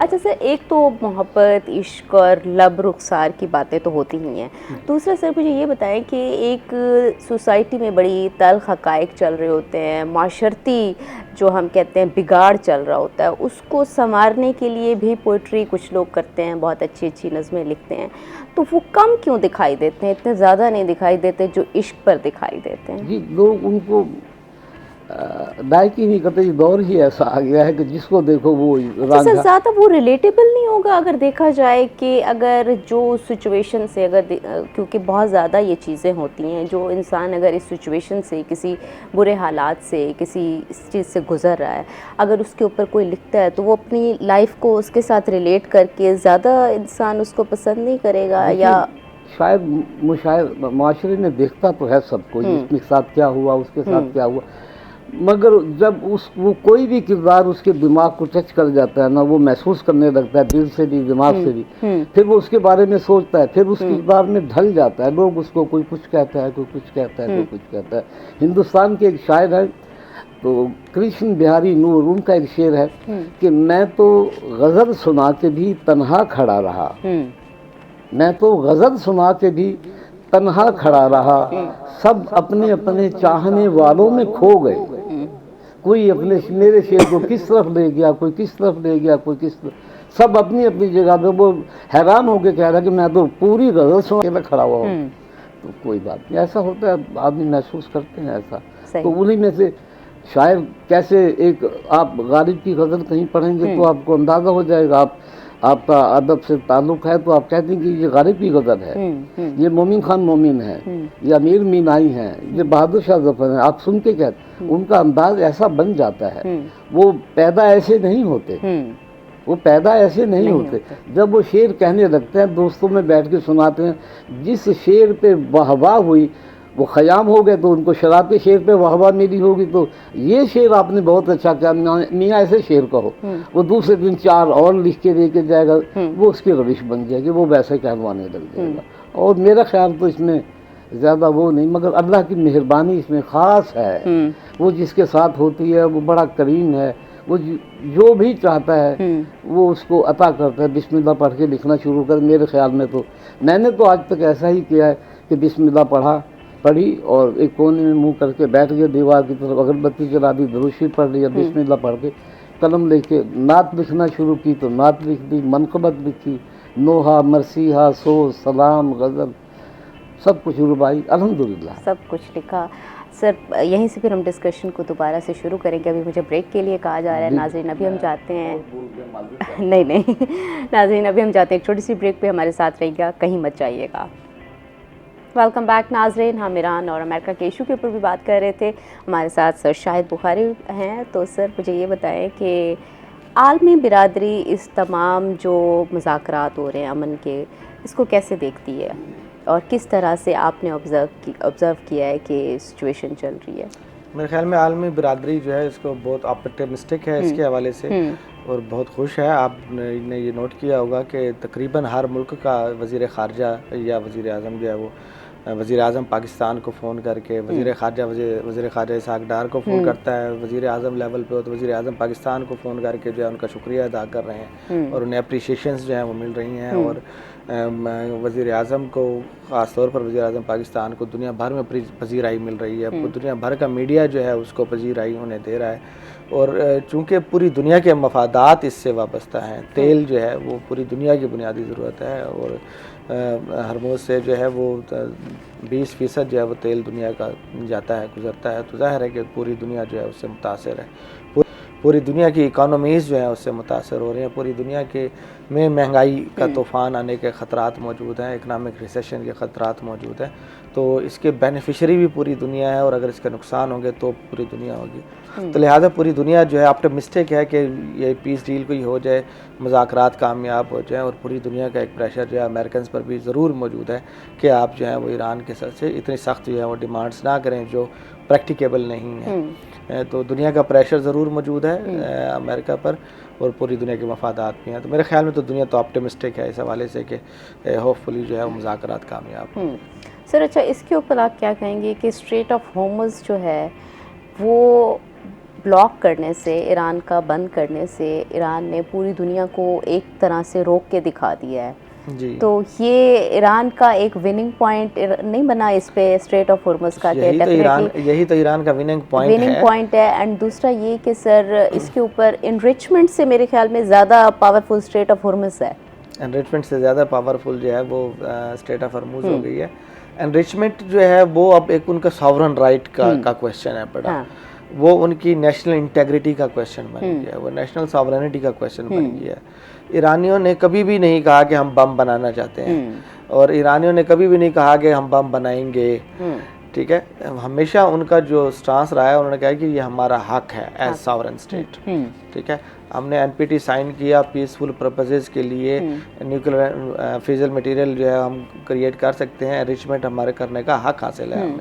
वो अपने हक की बात करते हैं, वो अपने सॉवरन राइट की बात करते हैं। वो ये कहते हैं कि दुनिया के सामने ये एस्टेब्लिश ना होगा कि हम दुनिया के किसी के भी दबाव में आके हमने अपने हक को, अपने सॉवरन राइट को सरेंडर किया है। बिल्कुल उसको इस्तेमाल करने के लिए, उसको इंश्योर करने के लिए ज़ाहिर है हर रियासत हर हरबा इस्तेमाल करती है। सर हमारे साथ एक लाइनर कॉल पर एक हैं तो उनसे हम कॉलर लेते हैं। अस्सलाम वालेकुम। लाइन ड्रॉप होगी सर, आप कंटिन्यू कीजिए। जी, तो स्ट्रेट ऑफ होर्मुज़ को ईरान ने तो पहले ही कहा था कि अगर मुझ पर हमला हुआ तो मैं स्ट्रेट ऑफ होर्मुज़ को बंद कर दूंगा। तो दुनिया को पता था। दुनिया ने क्यों नहीं रोका अमेरिकन को? तो वो अंडर एस्टिमेट कर रहे थे मेरे ख्याल में। ईरानियों का जो मिसाइल प्रोग्राम है और ईरानियों ने जो शाहिद ड्रोन है, फॉर्चुनेटली मेरे नाम से मैच करते हैं उन शाहिद ड्रोन्स जो हैं जो वो तबाही मचा दी हर तरफ। वो थाउजेंड्स ऑफ ड्रोन्स जो हैं उन्होंने बनाए हुए हैं। तो वो तो एक्सपोर्ट कर रहे थे ऑलरेडी वो रशिया को, तो उनके पास अपना कितना स्टॉक पाइल होगा। अच्छा सर, ये बताएं कि एक तो पाकिस्तान मीडिएटर का रोल प्ले कर रहा है, डेफिनेटली पाकिस्तान बहुत ज़्यादा एफर्ट्स भी पुट कर रहा है, तो इससे पाकिस्तान फ़वाइद हासिल कर पाएगा जो इतनी एफर्ट्स भी पुट कर रहा है फ्यूचर में? देखिए, पाकिस्तान का इमीडिएटली तो सिर्फ पीस ही उनका बेनिफिट है बड़ा। डेफिनेटली अगर ये कामयाब हो जाती है तो पाकिस्तान का नाम, पाकिस्तान का एक अच्छा मकाम जो है वो दुनिया में जो है वो पैदा हुआ है। तो डेफिनेटली उसमें फिर आगे जब आप दुनिया के साथ इंटरेक्ट करेंगे तो दुनिया आपको इज़्ज़त की निगाह से जब देखना शुरू करेगी तो आपके साथ अच्छी डील्स भी करेगी। सर अगर सैंक्शंस हटती हैं तो सैंक्शंस हटने के बाद गैस और एलएनजी इस हवाले से भी पाकिस्तान को फ़ायदा? डेफिनेटली बहुत फ़ायदा होगा। हमारा तो इमीडिएट नेबर है और हमारे अभी बहुत सा आप जानते हैं कि अनऑफिशियली जो है वो बहुत सा ईरान का पेट्रोल जो है वो आता रह गया और जब वो रुका है इस प्रॉब्लम जंग की वजह से, तो पाकिस्तान में क्राइसिस जो है वो आपके साउथ में जो है वो क्रिएट हुआ है। तो डेफिनेटली इसमें कोई शक नहीं है कि जब सैंक्शंस हट जाएंगी तो पाकिस्तान अपने इमीडिएट नेबर से जो है वो जब लेगा तो पाकिस्तान की ट्रांसपोर्टेशन कास्ट कम होगी, पाकिस्तान का जो है ये जो Iran Pakistan India gas pipeline project था, कम से कम हम अपने यहाँ तो गैस ज़रूर जो है वो ला सकेंगे। हमारे जो गैस की कीमतें कम होंगी, गैस की कीमतें कम होंगी, हमारी इंडस्ट्री को सस्ती गैस मिलेगी, हमारी इंडस्ट्री जो है वो दुनिया के साथ कम्पीट करने के काबिल होगी। तो एनर्जी जब हमें सस्ती मिलेगी तो आगे हम सस्ती बिजली जो है वो पैदा कर सकेंगे और फिर उससे हमारी इंडस्ट्री जो है वो दुनिया में कम्पीट कर सकेगी। इंडस्ट्री तो इस तरह से पाकिस्तान को डेफिनेटली बहुत ज़्यादा फ़ायदा होने वाला है। अच्छा, डेफिनेटली फ़ायदा होने वाला है सर। सिक्योरिटी के इंतज़ामात जो इस्लामाबाद में किए जा रहे हैं, रेड जोन को भी ब्लॉक कर दिया गया है आम पब्लिक के लिए, तो सर क्या चांसेस लग रहे हैं कि डोनाल्ड ट्रंप यूएस प्रेसिडेंट के आने के कोई इम्कानात हैं? मेरे ख्याल में उनके इम्कानात हैं, इसीलिए ये तैयारियाँ की जा रही हैं। अच्छा, क्योंकि आप ये देखें कि इस्लामाबाद में पहले भी तो जेडी वैंस साहब आए थे ना, तो जेडी वैंस के लिए तो पहले इतना ज़्यादा नहीं हुआ था, ठीक है, इतना ज़्यादा इतने दिन पहले जो है वो सारा इस्लामाबाद क्लोज नहीं किया गया था।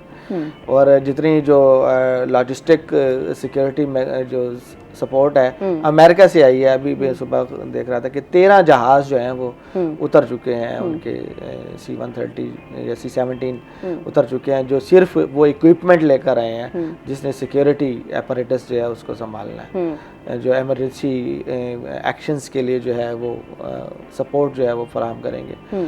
तो इतने बड़ी तादाद में और इतना लार्ज स्केल पर ये चीज़ें लाना जो है वो मेरा नहीं ख्याल कि सिर्फ जेडी वैंस के लिए लाई जा रही हैं। ओके सर, अच्छा ये भी कहा जा रहा है कि अगर डोनाल्ड ट्रंप आएंगे तो जेडी वैंस वापस जाएंगे, और डोनाल्ड ट्रंप आएंगे और डोनाल्ड ट्रंप अगर नहीं आएंगे तो जेडी वैंस, कोई एक का रुकना ज़रूरी है और एक का वापस, इसके पीछे क्या आपको नज़र आ रहा है? मेरा नहीं ख्याल कि कोई ऐसी सिचुएशन होगी, कोई एक जाएगा या वापस आएगा। क्या ये कोई सिक्योरिटी कोई मैकेनिज्म तो हो सकता है, कोई सिक्योरिटी रिक्वायरमेंट तो हो सकती है। मेरा नहीं ख्याल कि कोई लीगल रिक्वायरमेंट है। और मेरा अंदाज़ा तो ये है कि जब वो आएंगे, जेडी वैंस आएंगे, वो चीज़ों को फाइनलाइज करेंगे तो ट्रंप साहब जो है वो फाइनल डील साइन करने के लिए आएंगे। कि जो इतनी ज़्यादा सिक्योरिटी अरेंजमेंट्स हो रही हैं शायद इसी वजह से हों कि दोनों की प्रेजेंस है, दोनों इंपॉर्टेंट पर्सनैलिटीज़ हैं अमेरिका की, तो उस वजह से भी इतनी ह्यूज किस्म की जो है और ना सख्त किस्म की जो सिक्योराम जो है बनाया गया। इवन अमेरिकन खुद अपना एक सिक्योरिटी हिसार जो है वो डेवलप करेंगे। तो डेफिनेटली तो मेरे ख्याल में तो दोनों ही मौजूद रहेंगे। दोनों ही मौजूद रहेंगे। मुझे अभी ब्रेक के लिए कहा जा रहा है। नाज़रीन, अभी हम जाते हैं एक छोटी सी ब्रेक पे, ब्रेक से वापस आते हैं तो यहीं से कंटिन्यू करते हैं, हमारे साथ रहिएगा। वेलकम बैक नाजरीन, हम शायरी की भी बात कर रहे थे, साथ में हमारे साथ शायर मौजूद हैं सईद साजिद साहब। अच्छा साजिद साहब, ये भी होता है कि जो शुरा होते हैं ये एक बड़ा मसला पेश आता है, बड़ा मुश्किल अल्फाज का चुनाव करते हैं। तो मुश्किल अल्फाज का चुनाव जो है वो क्या शायरी को समझने में इतना आसान नहीं होता? तो जब आसानी नहीं होती तो डेफिनेटली ऑडियंस ज़रा कम पड़ती है। फिर मैं समझ गया आपकी बात। देखिए, ऐसा होता है कि कुछ गज़लें या कुछ कलाम ऐसा होता है जो शायर सिर्फ शायरों में बैठ के सुनाते हैं, मुशायरों में पढ़ता है। कुछ ऐसा होता है जो रेडियो के लिए रिकॉर्ड किया जाता है, कुछ ऐसा होता है जो टीवी फिल्म के लिए होता है, कुछ एक आम गीत होता है। तो उन सब की शायरी अलग अलग है, उसके लफ्ज़ अलग अलग है, जो उनको इस्तेमाल करता है, उनका ख्याल रखता है। मेरे ख्याल में वो ऊपर जाता है, अच्छा होता है। अच्छा, वो अच्छा होता है। ये मेरे उस्ताद मोहतरम ने मुझे बहुत आसान, रुबाई का वजन बहुत मुश्किल है, मेरे उस्ताद ने मुझे एक रुबाई सुनाई और मैं बहुत खुश हूँ उससे कि मुझे बहुत कुछ हासिल हो गया। और अच्छे उस्ताद वही होते हैं जो चंद लफ्ज़ों में इनका खजाना लौटा दें। तो उन्होंने सुनाई कि आ गए, सॉरी मैं अपना ही शेर सुनाने लगा। वो था कि इंसान समझता है कि मैं भी कुछ हूँ, नादान समझता है कि मैं भी कुछ हूँ, ला हौला वला कुव्वत इल्ला बिल्लाह, शैतान समझता है कि मैं भी कुछ हूँ।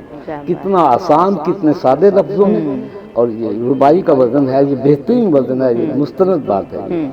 और ऐसी बात भी है, बड़े बड़े शेर मैंने कहा ना कि मुख्तलिफ औकात महफिलों के लिए होता है। अच्छा सर, अभी हमें आप कौन सी गज़ल या शेर सुनाने जा रहे हैं? कोई सराइकी का या आप उर्दू का बात जी, मैं उर्दू में आपको गज़ल सुनाता हूँ कि एक गज़ल का मतलब और दो शेर सुन लीजिए, फिर उसके बाद गज़ल के 5-6 शेर पेश करूँगा। कहता है कि रक़्स आशुफ्ता सरां है यारो, रक़्स आशुफ्ता सरां है यारो, महफिले दीदा वरां है यारो। और उसमें आपके सवाल का जवाब भी होगा एक शेर में कि आप जिसको गजल समझते हैं, आप जिसको गजल समझते हैं, एक हसी आहो फुगां है यारो। आप जिसको गजल समझते हैं, एक हसी आहो फुगां है यारो। और इन चरागों का नाम है आंखें, इन चरागों का नाम है आंखें, रोशनी इनमें कहाँ है यारो। रक्स आशुफ्ता सरां है यारो। ये तो चंद शेर सुना दी, एक गजल के चंद शेर है। क्या अब देखिएगा वो बात आपकी कि वो रबो रुसार वाली बातें नहीं होंगी इसमें, और उसमें हकीकत होती है। और ये बाखुदा मैं 90% कलाम जो है वो हकीकत पे मबनी होता है, जो मुझ पे गुजरती है या जो मैं देखता हूँ, सारा ऐसा है। अब ये बिल्कुल ये मुझ पे गुजरी हुई बात है जो मैं इस गजल में आपको सुना रहा हूँ कि क्या कहूँ मैं इश्क के अंजाम से वाकिफ न था, क्या कहूँ मैं इश्क के अंजाम से वाकिफ न था। सुबह तो देखी थी लेकिन शाम से वाकिफ न था, सुबह तो देखी थी लेकिन शाम से वाकिफ न था। और मैं वफा की राह पे मुंह जोर आंधी की तरह, मैं वफा की राह पे मुंह जोर आंधी की तरह चल रहा था, बिन रुके आराम से वाकिफ न था। और एक शेर सुनिए कि आपकी ही नजर करूंगा कि एक दबी सी चीख में चीखें निकलवा दी मेरी। वो चीख जो अंदर रह जाती है, कहते हैं ना किसी का कुछ हो जाए इसको रो लेने तो इसकी भड़ास निकल जाएगी, तो वो जब दब रह जाती है अंदर वो बहुत तकलीफ देती है। एक दबी सी चीख में चीखें निकलवा दी मेरी, अपने अंदर के मैं इस कोहराम से वाकिफ न था, अपने अंदर के मैं इस कोहराम से वाकिफ न था। और देखकर मुझको किसी ने हूँ किया और चल दिया, देखकर मुझको किसी ने हूँ किया और चल दिया। इससे पहले तो मैं इस दुश्नाम से वाकिफ न था, क्या बात है। इससे पहले तो मैं इस दुश्नाम से वाकिफ न था। और शेर सुनिए कि ये जो लफ्जों की कतारें हैं बशक्ल शायरी, ये जो लफ्जों की कतारें हैं बशक्ल शायरी, मैं तो इनकी आमदो इल्हाम से वाकिफ न था, मैं तो इनकी आमदो इल्हाम से वाकिफ न था। और हो भला मकता है कि हो भला उसका भी साजिद जिसने समझाया मुझे, हो भला उसका भी साजिद जिसने समझाया मुझे।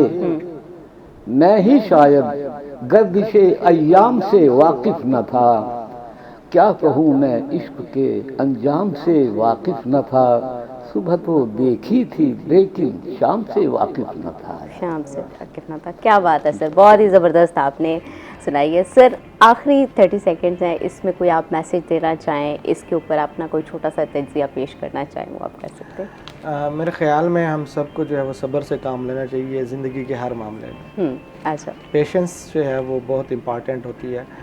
तो और बैन अक़वामी ताल्लुकात में भी रियासतें एक दूसरे की पेशेंस का इम्तिहान ले रही हैं। वी मस्ट बी ऑप्टिमिस्टिक, इंशाल्लाह जो है अच्छे रिजल्ट सामने आएंगे। अच्छे रिजल्ट्स आप पुरुमीद हैं अभी? इंशाल्लाह। इंशाल्लाह। सर आप कोई अपने छोटे से शेर से या कोई मैसेज देना चाहें उससे आप ख़त्म कर सकते हैं। जी एक मतला और दो शेर कहूँगा, बहुत ही छोटा सा, 2 लाइन जरा सा होगा। तकल्लुफ से न कोई काम लेना, बुलाना हो मुझे तो नाम लेना। सुना है बेवफा होती है दुनिया, तुम अपने सर न ये इल्ज़ाम लेना। और इबादत से ये कोई कम नहीं है, किसी गिरते हुए को थाम लेना। बस ये मैसेज। क्या बात है, बहुत किसी गिरते हुए को थाम लेना। यकीनन आपने सर की पोइट्री को भी बहुत इंजॉय किया होगा। सईद साजिद साहब आपका बहुत बहुत शुक्रिया, और शाहिद बुखारी साहब आपका भी बहुत बहुत शुक्रिया, आपने हमें ज्वाइन किया और अपनी कीमती राय से हमें वो किया। नाज़रीन आपने यकीनन हमारा आज का प्रोग्राम एंजॉय किया होगा और बहुत कुछ सीखा भी होगा इससे। तो अपनी होस्ट युसरा बलोच को रोही एट 10 से दीजिए इजाज़त, फिर मिलेंगे एक नए प्रोग्राम और नए गेस्ट के साथ। तब तक के लिए अल्लाह हाफ़िज़।